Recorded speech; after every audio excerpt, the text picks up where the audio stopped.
Hayi yabona ngoku ndithi xa ungumzali funeka ungazingeni kwa iindaba zabantwana ngoba what is this?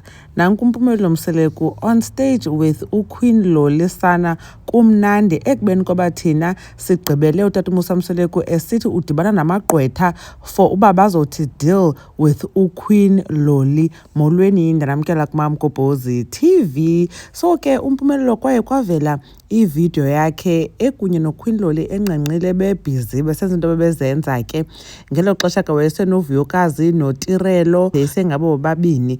And then ke ngoku uMpumelelo ke wacela uxolo ke and then uQueen Loli wayana kwi-podcast ke ethetha ngalento yakhe noMpumelelo but esithi ke uMseleku siqomba esibhidiwe ke ngoku asayazi noba uxela utata wakhe okanye uMpumelelo kanti uxela uMpumelelo. Ngelaa xesha ke uMpumelelo ngulo wayeseJoburg esebhizi nento zebhola. Hayi ke sambona utata uMusa Mseleku efike airport efike eJoburg to deal with this thing kaQueen Loli otrendisa uMpumelelo wabethetha ke noMpumelelo emxelela uba bazamxhasa beyifamily warawara. Wabe ke utata uMusa Mseleku egxeka noQueen Loli ba uyintombi endala ukubone for ba abe noMpumelelo zonke wethu ezo zinto.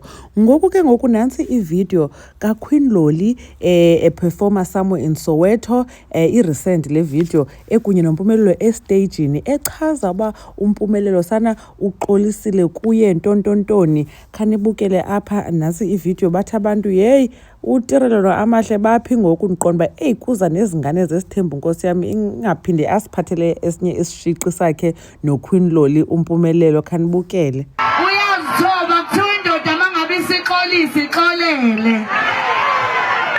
Uthi ke Queen Loli maskananda madlaba kangamkhulumeli. Nansi insizwa yasemzombi khona la qathatha eGoli. Sanibona. Uyaphila kodwa. Hey. Kangithi ngiyanyonyoba. Ngase ngivela. Kodwa ke angifuni ukwanda kakhulu ngithanda ukuthi wonke umuntu ujabulile bafethu.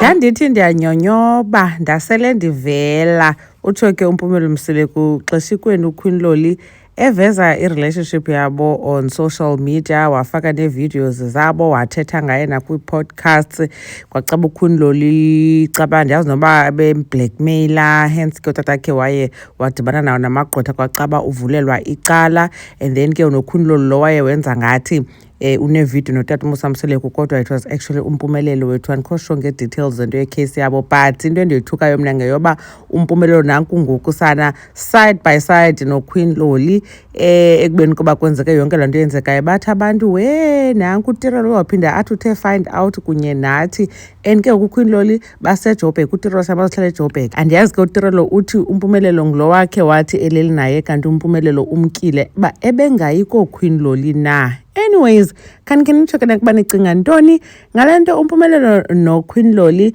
beme kunye kukhangeleka kumnandi. Asiyazi uba kuza kwenzeka ntoni behind the scenes okanye kwenzeka ntoni ekubeni koba ibiyinto enkulu into yakhe noQueen Loli ya-involva namagqwetha.